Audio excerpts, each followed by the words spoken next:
Charles, thank you so much for being here. We've been really looking forward to this interview, and I think it's timely. As the most recent African American or Black president, and you being the first, leading an organization that, it's an organization for all, right? An organization for all of Denver. I'm really selfishly looking forward to some of your insights because this occurs really, at the beginning and the outset of my presidency. So again, thank you so much for indulging me and agreeing to do this interview. You're welcome, Tyrone. And before we start talking, let me congratulate you. It's a hell of an honor to be able to take the presidency of the Denver Bar Association. It says a lot about who you are. I think our audience ought to know that this is our first conversation together. We've been in this community together for several years, but you and I have not had a chance to talk. And it's with pride that I say congratulations to you. I really mean that. I really appreciate that, Charles. So maybe let's just start with a little bit of your background. Tell me about your journey and how you got to where you are today. Well, I'm a small town resident. St. Joe, Missouri was my hometown.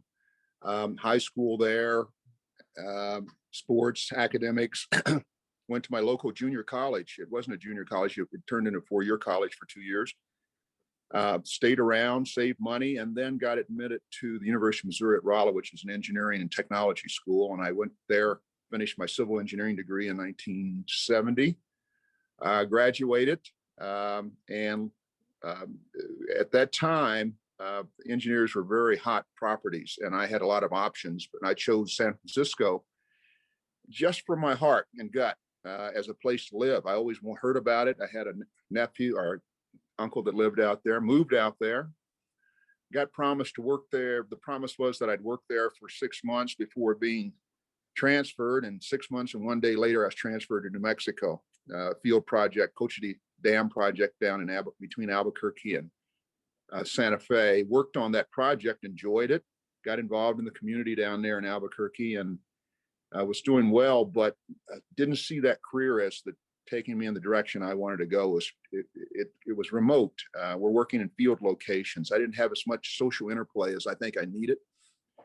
And some of my fraternity brothers, I'm an alpha, some of my fraternity brothers from undergrad school were going on to law school, and I heard about that and I looked into it, took the exam, LSAT, made some applications, got admitted a few places, and chose Colorado because my sister lived here. And the plan was that I was going to move in with her, and her husband was going to start a business, and we were going to be millionaires within the first 10 years. That didn't pan out, but the Colorado move was perfect for me in a lot of ways. As you know, Denver and Colorado are a rich place for young professionals. And I graduated. My career at Davis, Graham and Stubbs, where I've been throughout my career, except for the U.S. Attorney's Office a couple of years, started in a summer clerk program. And it was, I rode the tide of the civil rights movement at that point, and got an opportunity to practice law at a big law firm, and didn't know what it was really about. We can talk all kind of things, all kind of stories about that, but it opened the door to getting me and my foot into the legal community here. I was there for 3 years, got a little disenchanted, looked around, wanted to get into government work, wanted to do civil rights, wanted to do the NAACP Inc. Fund. I was told that I didn't have the skills needed for any of those kind of opportunities.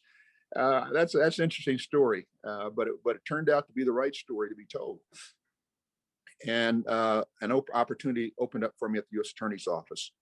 One of the colleagues that I had there at Davis, Graham and Stubbs heard I was looking, and Joe Dolan got appointed, and he was changing the staff over there, and I got in that door, and it was a career changer for me, Tyrone. That gave me the skills that I needed to be a litigator, a true litigator. And came back to Davis, Graham and Stubbs and started practicing there, developed a client base, and things worked well for me up to this date. Tell me a little bit, because you moved around a bit before settling in Denver. I had a similar path. tell me a little bit about Denver in the 70s. What was it like? And I guess contrast that to the other places you had lived in the lead up. Well, San Francisco, I didn't really get involved in the community. I wasn't there long enough. So I can just tell you it was just a panacea and fun for me. Albuquerque, smaller community than Denver. And my hometown of Missouri, St. Joe and Rolla, Missouri, they were really small communities too. Denver was when I came here, just starting transformation into the community that you now know. It was a lot more cow town, if you will, back in the 70s and 80s. The Black community here was vibrant, and I appreciated that in many ways. There was the legal community here was open, though. Compared to New York or someplace, I got a sense when I came into the legal community, and maybe you did as well, Tyrone, that I could get access to opportunities here at a lot of younger age than I would if I went to, say, New York, Chicago, or one of the big cities, because you had to pay your dues politically in a lot of ways that weren't necessary here. Denver was very young and vibrant. I mean, Federico Pena was mayor. He was a young Harvard Law School graduate. There were a lot of changes, and it was a youthful environment and very vibrant and vigorous. A lot of opportunity.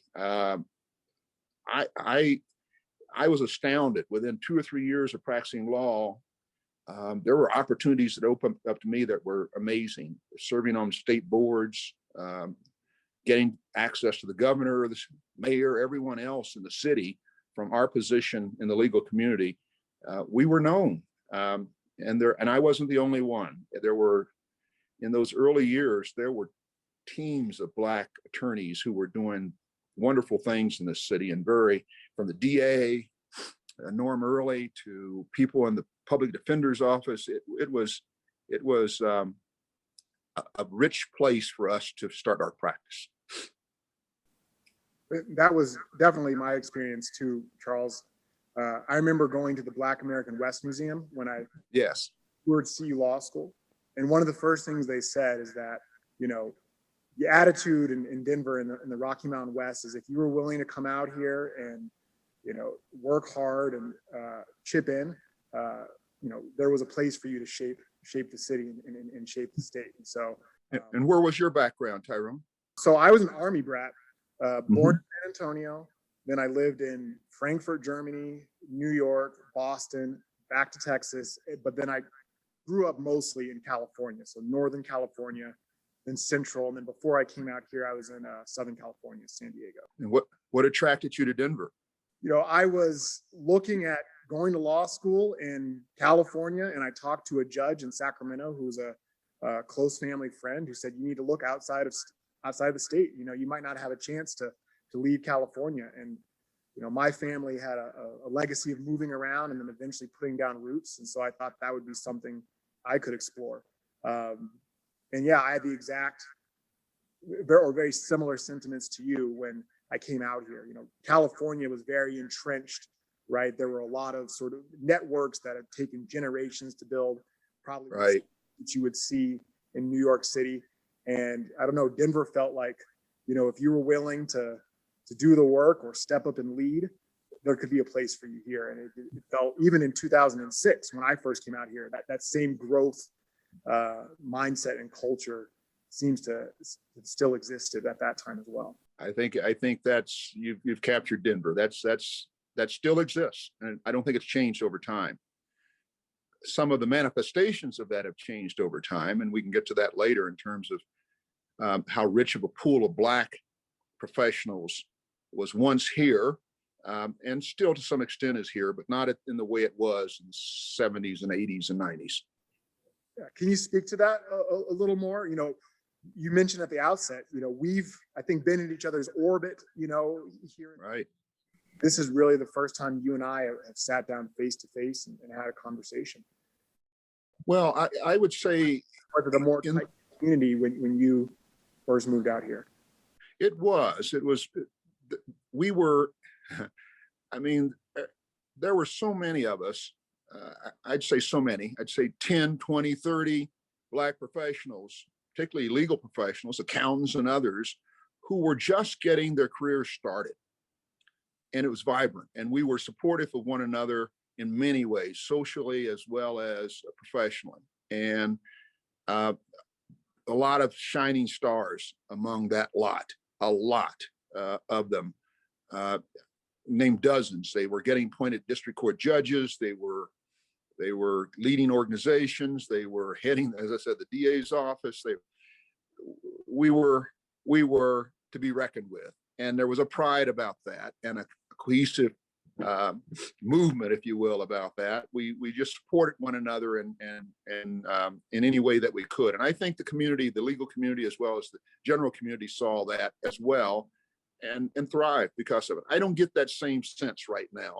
I know there are many leaders, particularly Black leaders in the community, but I don't get a sense of that cohesiveness. I don't get a sense of that depth, if you will, and breadth. When I hear the stories from your era, right, and there were a group of folks who were, taking on the world, right, in the same situation, Judge Jackson would tell me stories about how they would sit around in, his apartment with a 12-pack and just sort of, it was almost like the war room, right, and they're planning about how, they were going to go out there and really make some progress.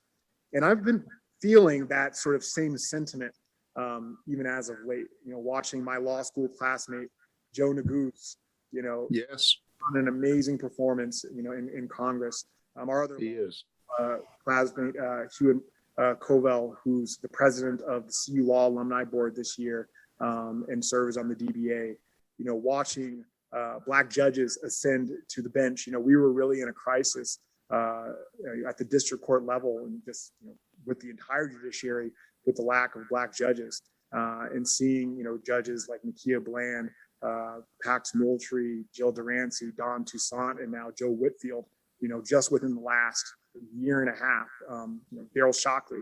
And these are all folks, I've known and practiced together. And so, I do wonder if we sort of are at like maybe we got there in a different way, right? But we're at a similar point where, I don't know, it sort of feels like we're going to have a stronger cohesiveness around, some of these efforts and accomplishments. But I think it may be the timing of it all, right? We're sort of hitting it more in that 10 to 15 year stride in our practices. And it sounded like you all may have had it a little earlier on, and maintained it throughout. And the sad part of this, Tyrone, is we're talking about a differential of time of about 40 years. So about 40 years ago, I'm telling you that the Wiley Daniels, the Wally Worthams, the King Trimbles, there were scores of folks who were doing well in their chosen fields, if you will, within the profession, and predominant and well known throughout the community. That has waned, and it got to the point where that was in these 40 years few and far between. And now you're seeing a bit of a resurgence, if you will, but not with the same. I don't have the same enthusiastic feel about it that I had in those early years. You thought that tide would keep rising in my years. It was not going to stop. It was just starting. And then for a lot of reasons, you know them as well as I do, everything from the Bakke decision to which turned around affirmative action back in those days, efforts, to economic issues, all kinds of things allowed that to wane. And regretfully, over those 40 years or so, things got pretty bleak for a period of time, but there's a resurgence, I think, occurring. I hope that's the case. Yeah, and maybe speak to that a bit. There's, after this summer of 2020, I've gotten a lot of questions about, the social justice movement and, the appetite for change. Is this something that is this a wave that's just going to continue and only gain momentum? But I think what history tells us is there is an ebb in a flow. And I think you're right. You know, we're seeing a bit of a resurgence, but it's coming 40 years after, you know, so many greats in our legal community ascended. You know, why do you think there is this ebb and this flow? And can we be more intentional about, you know, keeping the momentum going? You know, I'm old enough now, Tyrone, to get a little philosophical when I try to answer these questions. And I think there's everything in life ebbs and flows. There's nothing that's constant in terms of its tone, frequency, or otherwise.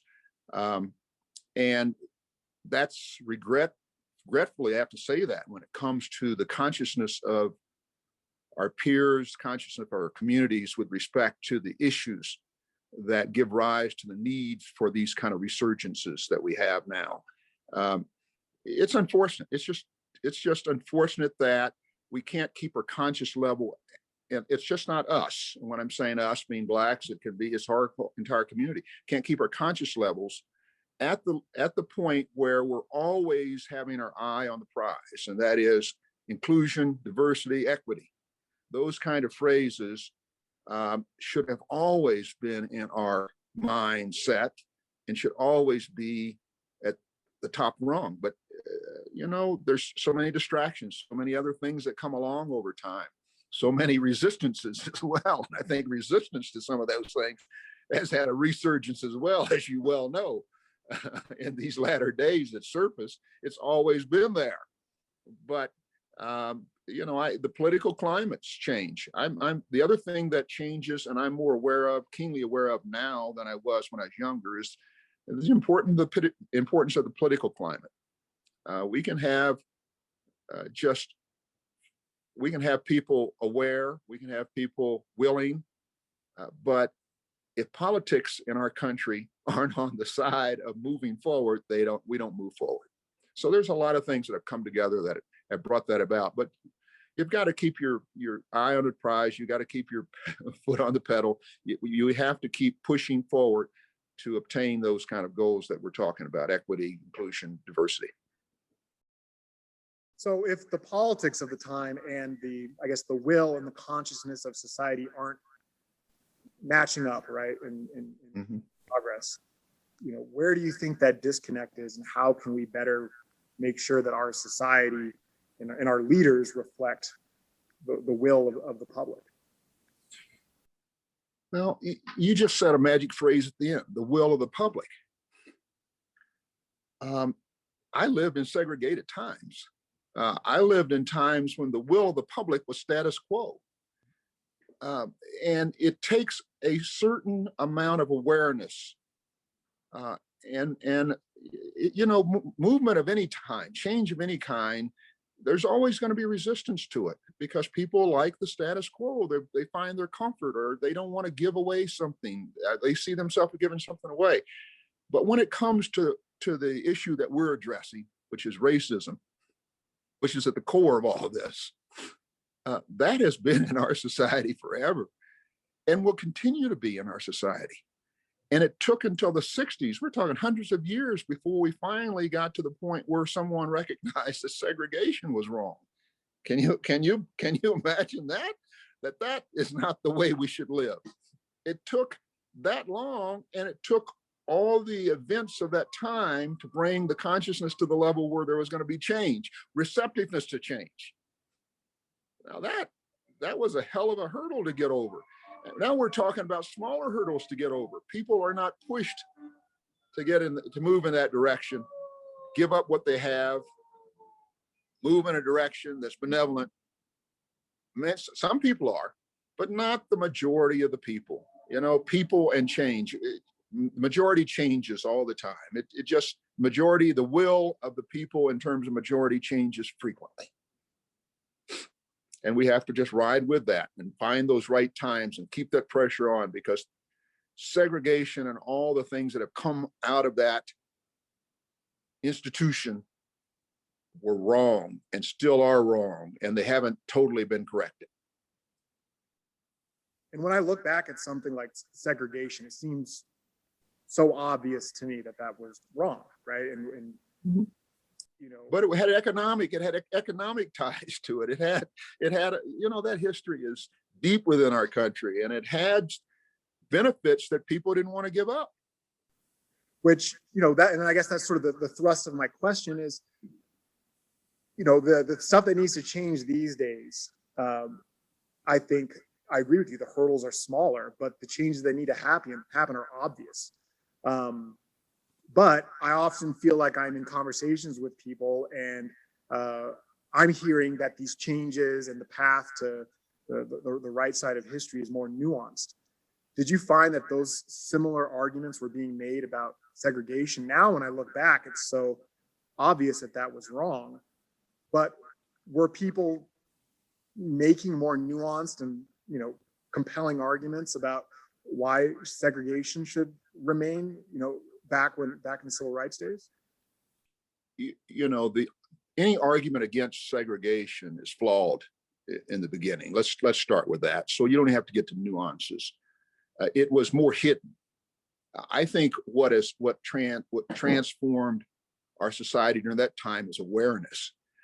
Folks were not aware of how brutal, particularly in the South, that institution was, and how debilitating it had been to Blacks until the movement brought that to the forefront. The civil rights movement brought that to the forefront. So the arguments against that were simply economic. There's no nuance to an economic-based argument that this is something ingrained in society. There's a benefit to it down in the South, particularly, and in other institutions throughout the country. Has been an economic benefit to it. They didn't want to give up the money. Let's just cut through this. There's no nuance to that. So there weren't a lot of nuanced arguments to support segregation. Today, I don't know whether the nuanced arguments are the ones that are going to make a difference anyway, Tyrone. I really don't. People's hearts and minds have to be changed, not in an intellectual way. They have to be changed in a more human spirit way. And when you get to that kind of consciousness, that kind of awareness that this feels wrong, if you will, there's nothing that's right about this. And when people are willing to accept that as a premise, then change will come about. And today, folks aren't quite feeling that these things are that harmful or wrong. After all, you've got a Black president, you got Tyrone Glover, president of the Denver Bar Association. Give me a break. What do you guys want? Now that's the nuanced argument. Somebody can say that, but that's the thought. You've had your day. The door has been opened. The playing field is level. Go to it, folks. And that's wrong. It's just wrong. It's not right. It's not correct. But it seems like every firm or organization or company is rolling out some sort of DEI platform, right, or DEI effort. It seems like the temperature in just the cultural thrust right now is to address these things. Do you feel like they're not where they need to be, and they're not at that spiritual level to really move things forward? And if not, what gets us there? What gets us to where we're internalizing these things enough to really do the work that needs to be done? These are terms of art these days that are pretty. They're being used, and there are people that have that sentiment, but the impediment is in the leadership, I think. Let me give you a contrast that's more direct to the Bar Association. When I stepped in as president of the Bar Association back in the 80s, the legal community, I think, had a lot of pride in the fact that I had been elected. It wasn't just, they were ready. And I got a lot of support. I got leaders of the major firms willing to talk to me about many issues or whatever was on the table, and willing to take action and give me license to talk with their people and to move things forward. The leaders of the firms, I mean, the Dick Davises, the Don Stubbs, the people that were leading Holland Hart, the managing committee people, they were more open door about making changes. Several things happened since that time that make that less that leadership group a little less ready for those kind of changes. They're more measured. Some of the legal decisions that we're faced about how you go about getting diversity that precluded affirmative action. There has been a broadening of the field when we talk about diversity and equity. We're talking now about every disadvantaged group or every group that has experienced diversity. That dilutes to some extent the focus on the African American slavery issue and the segregation issue that has brought Blacks to the forefront in that movement. There are a lot of things that happen that make it a little more difficult for them to take that next step and say, like when we did back in '80s, okay, we're going to do a recruiting program for all firms, and we're going to go around and we're going to recruit Blacks, and we're going to hold receptions, and we're going to say, if you come into Denver, one of us invites, you're going to get an opportunity to interview with 2 or 3 more. There was willingness by the leadership to do those things and no impediment to it. Nowadays, to get something like that done takes major movement, and it takes overcoming legal challenges to what you're doing. It takes a question about which ethnic group you're going to focus on. Why are you focusing on the Black students? Shouldn't the Hispanics, shouldn't the gays, and should everyone have the same opportunity on those? That makes it even more difficult to overcome the kind of issues that you and I are talking about and have faced and dealing with. And that's racism brought about against African Americans in this country. So, did that respond to your question, Tyrone? That did. That was excellent. Thank you, Charles. And my follow-up question is, how can disadvantaged groups work together without leaving one group behind, right? We're not a disadvantaged groups and marginalized groups are not a monolith, right? We all have different issues. African Americans, all the issues stemming from slavery and Jim Crow and racism. How do we work collectively with other groups who have faced discrimination without leaving certain groups behind to the advantage of others? We always have to do that. There's no question. But there also comes a point in time when you have to adjust the focus.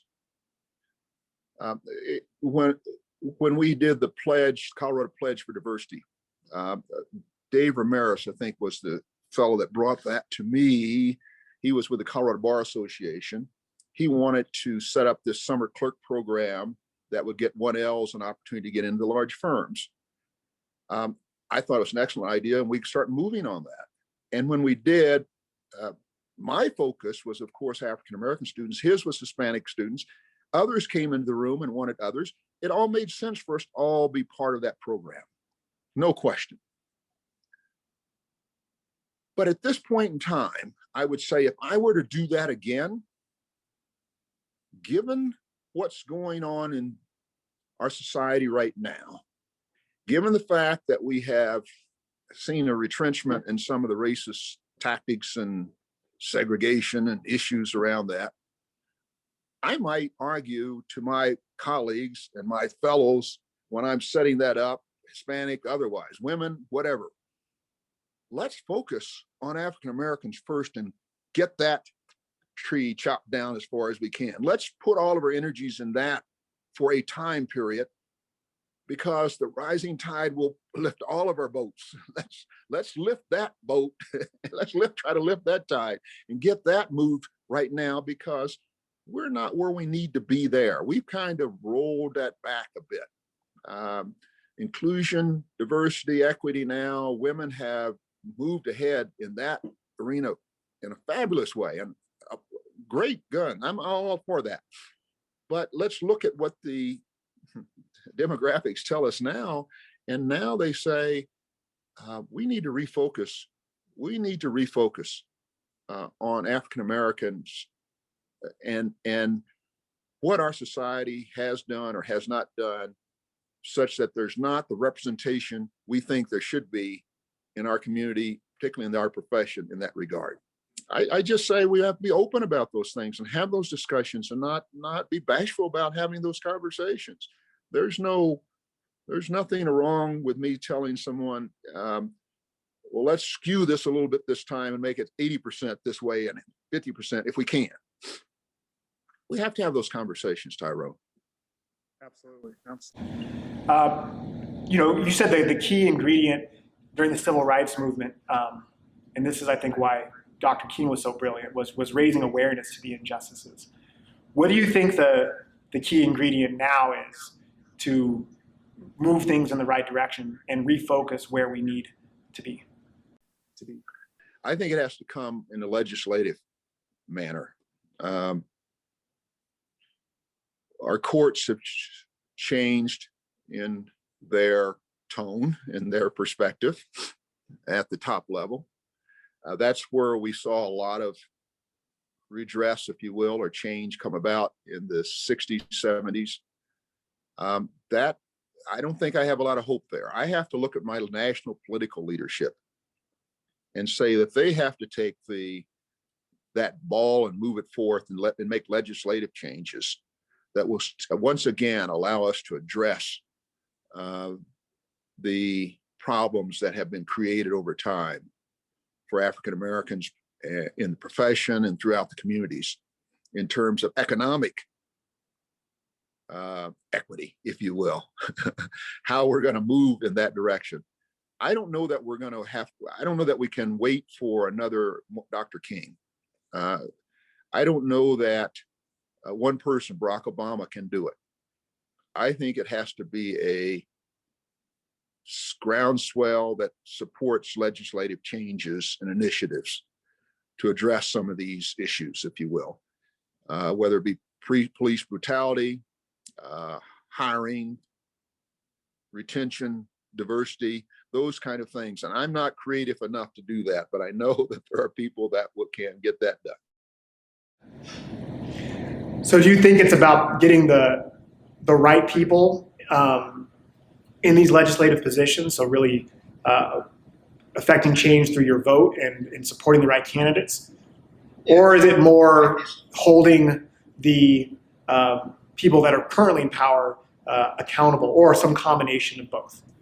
Well, I think the latter probably is more right than anything, but getting the right people in these, Tyrone, just like you and I surfaced in our communities after 5-10 years, there are scores of folks out there who have potential to do the kind of things that we're talking about get done, and have the energy, perspective, support. And we have to get those people in leadership positions to get that done and make them accountable to us. But it all starts, the groundswell always starts with the people. Just like with George Floyd, Rosa Parks, something happens in our society time and time again that makes folks aware of some difficult issue that needs to be addressed. And then people address it. These issues that we've been dealing with have been around so long. I'm not sure what it's going to take, though, for there to be another groundswell to get these legislators to make the changes they need to make. But these kind of issues need to be looked at again. And to dovetail a bit on, you mentioned, police reform and George Floyd. You were practicing criminal law during what would be the height of the war on drugs and war on crime. What is your take on where things were with the country in respect to our criminal justice system and where they are now? Was it worse then? Was it better? Have we made progress? From someone who's practiced during a time that those of us, I was very young then, but when we look back at it and we read about it in the history books, that would tell us it was a worse time, right? But I don't know. I'd be interested in your perspective on where things are. I was pretty naive in those early years about the criminal justice system, even though I was a federal prosecutor for a while. Some people helped enlighten me, like Judge Kane, who was rebelling against the mandatory sentencing guidelines. Some people like my best friend, Larry Nace, who's a federal public defender, were also putting words in my ear. With all that said, the war, did Clinton make a mistake? No question. We've all heard that with the war on drugs and the way the guidelines worked out and how they adversely impacted the Black community. That was all wrong. And our prison population is all askew because of that and many other things. What's going on now, Tyrone? You'll have to tell me more. I'd like to turn that question around to you in terms of during those times, institutions were allowed to keep doing things, whether it was the DEA, whether it was the prison, they were allowed, whether it was even the judges in their sentencing, institutions were allowed to do things that adversely impacted the Black community. No question at all. Is that still going on today? To some extent, there's no question. There's a heightened awareness and there's some rollback, and there's a lot of wonderful people who have done things to try to roll that impact back.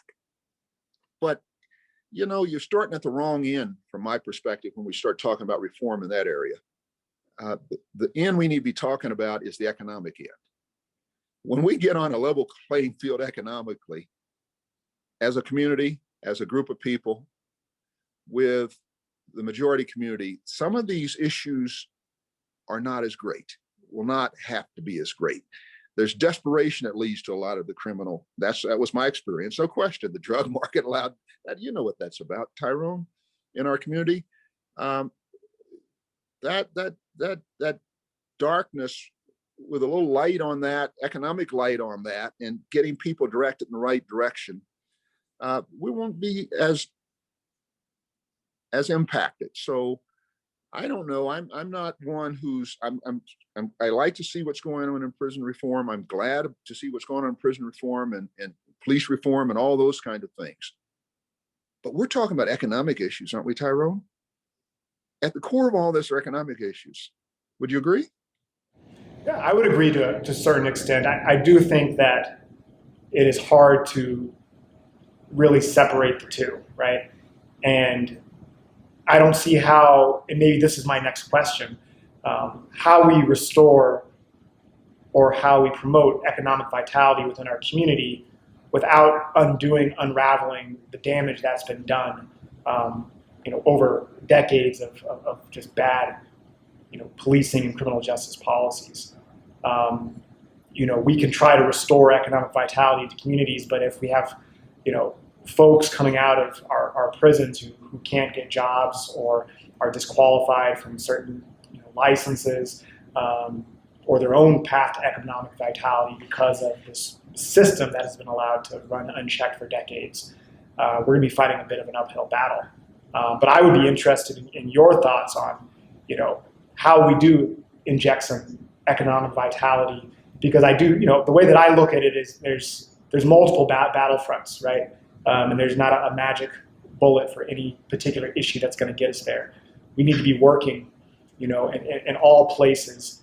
And if we neglect somewhere in particular, it's going to come back to bite us on our good efforts in other areas. So, what are your thoughts on, how we start to make a dent in injecting some economic vitality into our community? I'll start with the simple one that's been historically thought that's been within the Black community since I was young and was within my family. Education makes a difference. And until we get, and that's why I go back to that Bakke decision, I think that devastated us. When the admission programs were no longer allowed to target, if you will, or have affirmative action or do what they needed to do to get the Black students within their ranks in the ways that those programs started out. They started out very vibrant. They started out enthusiastic. There were Black folks pouring into institution. But until we get that pipeline going at a higher rate than we have it now, we're always going to be behind the 8 ball in terms of making those kind of changes. So economic vitality, you can say the same thing about some of the prison issues. It's education. How do you get that? How do you get everybody into that system in a way that you can come out the other end successfully? We work on that. we work on that in major ways, you will see changes. Always happens. You see it in a family, you can see it in communities, you can see it any place. Education changes everything. And I think the thing I picked up on with what you just said is, coming out of the other end successfully, right? I think there has been a focus in our community on education, but if you graduate with, student loans and a degree in something that maybe reflects where your heart is, but doesn't, pay the bills, and you're maybe having to send money, upstream generationally to help your family, sometimes just education alone will not advance the ball that we need to in order to have transfer into economic vitality. So, how can we make sure that folks are coming out of the other end set up for success? Because a lot of our folks who go to college and secondary school, they're racking up considerable student loans, and they have family members that you're relying on them for economic support. How do we start to put a dent in that? It is a complex issue. There's no question. And my personal experience was similar to what you just described. So I will look at it for some guidance.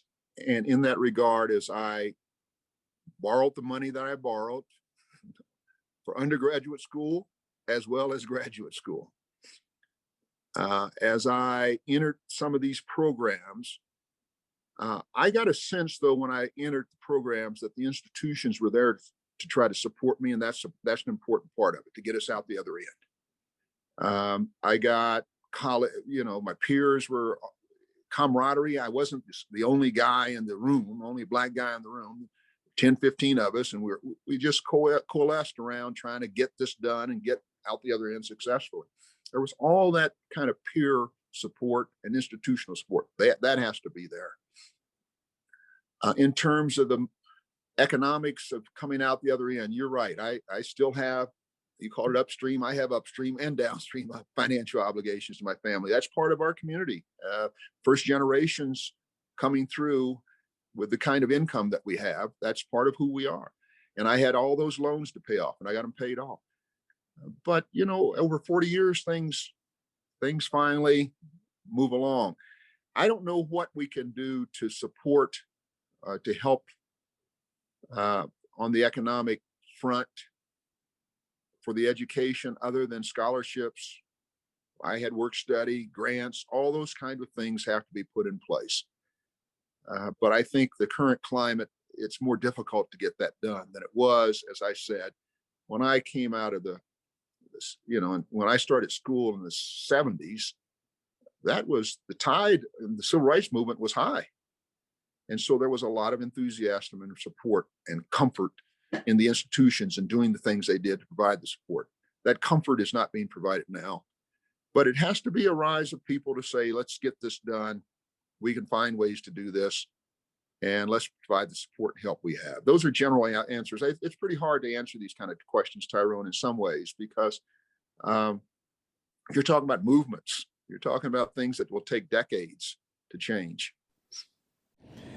Yeah, Charles, I think that us having these conversations in this forum, though we might not be coming away with all the answers, right? I think that, this has been extremely valuable to me to hear your perspectives. What can our, the current movement and current leadership today, learn from the civil rights movement that you graduated, during in the 70s? Like, what are we doing right, and what can we learn? Have we improved upon, the old model, or do we have a lot to learn before we make some real progress? I'll try to give you two. What can you learn from the civil rights movement? I'll try to give you two perspectives on that. One, in retrospect, as I look back, one of the things that made the civil rights movement most effective was that it wasn't monolithic. The leaders, the black leaders, wore many different hats. There were the H. Rap Browns and Stokely Carmichael's, who had to have the militant voice that I listened to and supported and liked hearing when it came down. Finally somebody said some stuff that I liked hearing. I said, okay. But there were also the Martin Luther Kings and the Whitney Youngs and the Thurgood Marshalls. There were people, all of whom carried the banner in the way that was comfortable for them, but they had to do it in multifaceted. And that had an impact. It had effect. When James Baldwin would go on the air and say something militant, or, people wanted to hear it would change views. It would let them know what that spectrum looked like. So I would say leaders today, support every voice there is and encourage every voice there is. Let them come from whatever front they need to come from. The other thing that I think we have to do is what you're doing now, Tyrone, and I applaud you for it. Is not be bashful about putting that hat on every once in a while. You and I have the unique privilege, I'll call it a privilege, of being both lawyers in a profession that is highly competitive and being respected in that capacity. And we also are Black men. And I know you just from the sense I get from you in conversation, and what I hear. Yeah, we wear our Blackness proudly. And I'm not bashful, never have been bashful about wearing that badge of honor, if you will, because we have survived so damn much, and we can get it done, okay, in many ways. And we have so many cultural things to be proud of, just like the music we were talking about earlier. That provides me with a base to be who I am. So the second thing I say, Tyrone, to the leaders, be who you are, whoever you are. And none of us speak the same way. None of us act the same way. We have similar ideas, but we do it our own way. I may be able to, in one quarter, have a conversation with a judge that you may not know even existed and change something. You may be able to talk to somebody on Capitol Hill that I don't. We do what we need to do. Everyone has a voice, and we use it. All the leaders have to use their voice in the way that fits for them. So whether we know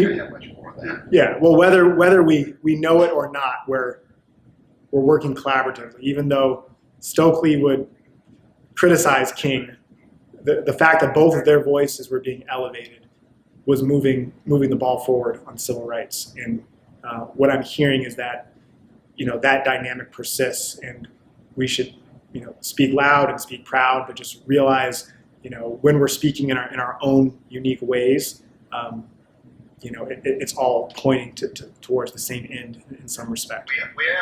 We all have different stories, but at the same time, that's the uniqueness of our community. There is a story of Blackness and our experiences that you and I share, Tyrone, that I know exist even by sitting down and talking to you. You don't have to tell me the details of them, right? And from that place, we can be effective. And I encourage you, I encourage any leader to take those steps. I don't have other kind of specifics in terms of what you might do to keep that ball moving forward, but just keep it moving, okay? What have you learned from your time in leadership? You led Sam Carey, you led the DBA. You're a leader within your firm. What are some key takeaways? What was fun for me, and still is I don't have to be the guy with the idea. I don't need in a leadership role to be the guy that with the initiative. I need to be the guy that hears other people as they come forth those kind of ideas, help coalesce those ideas, and then move them forward and give others license to move that forward and support in moving that forward. And that was a wonderful experience I had in all those organizations. But at Denver Bar Association, I remember well Tom DiMarino coming in and wanting to have a social function, and at the same time, the executive director, Chuck Turner, wanting to find ways to supplement our funding because we were on dues alone, we were tight. It was tight economically. And in a matter of a few months, bringing people together, we had the Barristers Benefit Ball put together and a benefit factor of Metropolitan Legal Services. I also remember, as I said, Dave Ramirez coming and saying, "Hey, Charles, I'd like to do this clerkship program." And I listen and I go, "That sounds fabulous." And then we put a meeting together, and pretty soon we're in 5 offices and we're moving that forward. You have a opportunity as a leader in these organizations to take that energy that folks have and get that ball rolling and get others energized around it. And pretty soon you have a measure or some active program or plan in place. And that's what's fun. That's what was fun for me. And that's what I look back and I go, that lesson. And the lesson I think I learned is I don't have to be the guy. It's not important for me to be the guy. What's important for me to do is to listen to people and get enthusiastic myself about what they're bringing to the table and say, "That sounds good. Let's do this. Come on, how can I help?" And that's fun when you get that kind of momentum going and you get a group of people going, and pretty soon you see something in place that you can look back on and go, "Yeah, we made some difference." And then and I promise only a few more questions, a few more things I want to chat about. I've kept you long enough, but what about leading through tougher times, right? Where it's not so much about pushing forward a great idea, but you're in a state of crisis, or you're tasked with making a judgment call that is, I don't know, just it's a tough call. What are your advice? What is your advice in leading in those times? Be true to yourself. Now, I'll give you an example of one that just comes to mind. Early in I think I was 2 years into being at Davis, Graham and Stubbs, and I was president of the Sam Carey Bar Association. And one of the justices of the Supreme Court made a comment about, I think it was the bar passage rate or something that was derogatory as to blacks. Everybody knew it. I knew it. I said, no, justice or not, I need to say something. And I did, and did so in the press. And I did so without concern about how others would respond. And here I was 2 years into a law firm, and I'm the only black sitting there. I know there's one other, my friend Carl Ingram was there. But I had to think how that might impact my career, how that might impact who I was. And I gave about a millisecond of thought to that, because I said, you got to say what's right and wrong. And to my great surprise, and several older partners, my firm came in and said positive things to me, supportive things, that I needed to do what I did, but they were embarrassed by what was done and said and the like. Of course, the justice called me, had a conversation with me, and he was defending himself, but I didn't want to hear it. I really didn't want to hear it.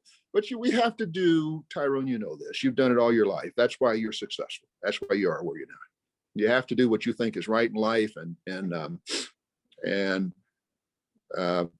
bite the bullet sometimes, and take on the hard issues and say what you need to say to people in order to get their minds to be true to who you are.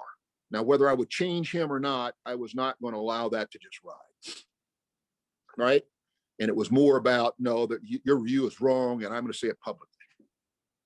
And we can go to task, and we can talk about this or anytime you want to, in front of whoever you want to, but no, we're not going to let that slide. So just no fear. There's no reason to be fearful when you're right, or when your heart says you're right. With me? So what is your hope for the future, of our society, our legal community? What isn't a, yeah, what are your, You're asking some big questions here, Tyrone. I'm not going to let, I got you here, and this is, I love you for that. You and I are going to have some more conversations. What's my hope? My hope is that, once again, in this community, and I'm going to be very specific, in this legal community that we've had the chance to lead, that the number of Black attorneys is not a handful, that we do the things that are necessary in the education system, in the hiring, recruiting, to get the numbers up 15, 20% throughout this community. That was a goal at one point in time back in the 60s and 70s, and we were looking pretty doggone good towards that goal at one point. I looked at one point in my firm, even there were 8, 10 Black attorneys. They're there. If the educational system puts them out and we can find them, they're there. I hope we get that going again because, out of that effort came a number of wonderful leaders in our community, judges, politicians, servants, lawyers. If we could get back to that place of that energy that was there when I started out and the results that were being sought and the success that we were seeing and feeling, I'd say we're on our way to getting the society at the inclusiveness level, at the diversity level, and at the equity level that we need to be. Great. Anything that we didn't talk about that we talked about a lot, but anything that we didn't talk about that you want to address? No, Tyrone, I'd love to hear from you though a moment. I'd love to hear what you see in terms of this opportunity for you. You are now a figurehead. You're now a leader in our community, someone who will have a voice that will be heard. You have, from my experience, from the federal judges, district court judges, you have their respect. You have the respect of all your colleagues. You will also get to go nationally. You will get to go to bar association meetings and associations and meet a lot of wonderful people. I'd love to hear if you've had put thought to this yet, and if you'd asked me early on, I don't know that I could have answered this question, but where would you like this community to go in the next 10, 15 years? I think I realized this after I was nominated as the president, right? And I think this summer interjected a bit of energy behind all of it. But I really feel as president now of the DBA, I can be my authentic self, right? I can say what I think needs to be said. I can say what I think needs to be right. And I think I'm encouraged by my board and other folks in our community to do what I think needs to be done to be on the right side of history, right? And to move the ball forward. I think I'm a leader for our entire, Denver community, but much of our community wants me to lead on many of the issues you and I talked about today. I don't know if I could have said that, 10 or even 5 years ago, that I would get just such, explicit support to be a Black man in this role. I really believe that our community is getting to a place where we do understand that, all boats rise. And when, the battlefront switches somewhere else and we need to refocus, the expectation is that we're all there for each other and we all show for each other. And right now, I really feel like, my community and our community is showing up for me and showing up for the issues we're trying to push forward. So that gives me hope, right? I feel like the closest that I feel to other leaders and other people doing this work is the strongest it's ever been. The people that I'm working with are motivated right now to really seek change and to not only talk the talk, but to make the decisions that, put their necks a bit on the line. They're willing to show up to the marches, right? And that really gives me hope, for the future. A smaller, tight-knit group of people trying to advance the ball. And so I guess my hope is that we just really embrace all of this rhetoric, and we bravely, and boldly go forward and, just have the courage to try to be on the right side of history. Because like you said, in speaking out as a second-year associate against, a justice on the Supreme Court, you gave a millisecond of thought to, your own self-interest, and you just did what was right. And I feel like I'm encountering more and more people where that's their sentiment, where they're willing to show up and just do what's right. And I feel like if we have a critical mass of people that are willing to lead in that way and willing to be in the rooms where the decisions are happening and doing the right things, then I don't know, that gives me hope for the future. But it's not this sort of nice, glowing, walking out into the sunset sort of hope.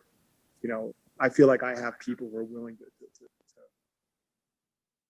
stand shoulder and do the work that needs to be done. Sort of, and as I'm saying it out loud, it has some remnants of, I think what you may have felt in the 70s when you came to Colorado. There's hope to that. There is hope, Tyrone. And here's what I will say: your selection, your appointment, just as mine was, is a symbol of that you have the support of the community, that they want you to be authentic.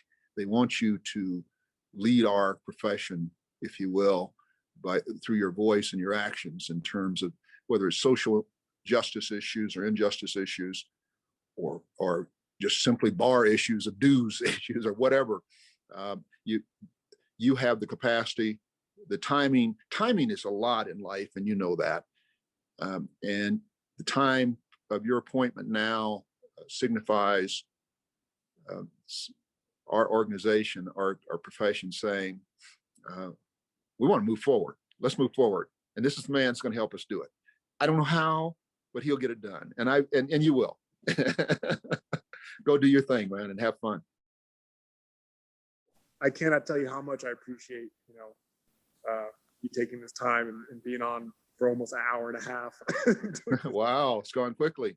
I look forward to more occasions to have conversations with you, okay? Maybe some in person eventually. Agreed.